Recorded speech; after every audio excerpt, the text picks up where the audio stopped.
legend of the Spiral Citadel.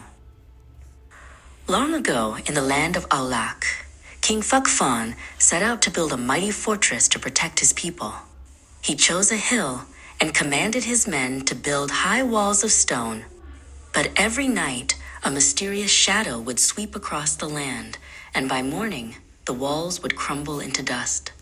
The king stood alone amidst the ruins, his heart heavy with worry for his kingdom.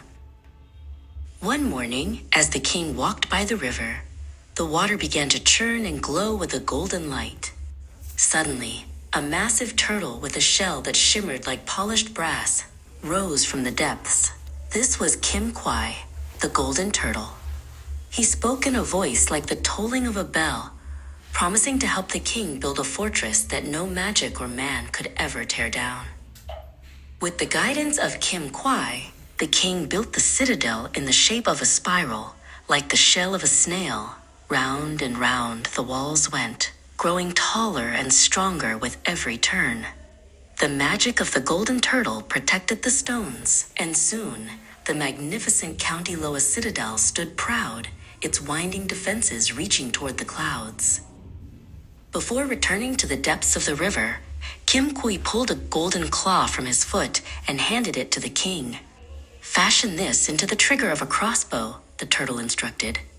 "With it, you will be able to defeat any army that dares to attack your gates." The king accepted the gift with a deep bow, knowing his people were finally safe. Peace lasted for many years, until an enemy ruler from the north sent his son, Prince Thuy, to the citadel. He claimed he wanted to end the war through marriage. The king agreed, and Prince Thuy met the king's daughter, Princess CHÂU. The two spent their days walking through the palace gardens, and soon their laughter filled the spiral halls. Princess CHÂU loved her new husband dearly and trusted him with all her heart. One evening, Prince Thuy asked her about the secret of the king's invincibility. Wanting to impress him, CHÂU led him to the secret armory. She showed him the magic crossbow, unaware that the prince was secretly an agent for his father's conquest. Late that night, while the citadel slept, Prince Thuy crept back into the armory. He carried a fake claw made of common bone. With trembling hands, he swapped the magical golden claw for the counterfeit one. He tucked the real magic trigger into his cloak and vanished into the shadows, heading back to his father's camp. Soon after, the enemy drums thundered at the gates. King Phuc Phan laughed, confident in his magic. He climbed the wall and aimed his crossbow at the invading ships, but when he pulled the trigger, nothing happened. There were no magic bolts, only the dry click of bone. The enemy breached the spiral walls, and the king realized he had been betrayed. The king grabbed Princess CHÂU and fled on his fastest horse, riding toward the southern sea.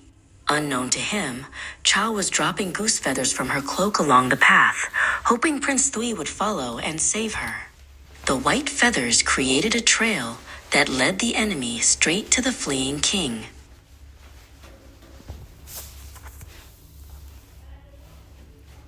At the edge of a great cliff over the sea, the king stopped.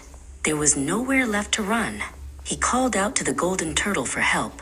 Kim Kwai rose from the waves, his eyes flashing with anger. "The enemy is right behind you," the turtle roared. The king looked at his daughter and understood the trail she had left. With a heavy heart, he followed the golden turtle into the deep blue water, leaving the fallen citadel behind.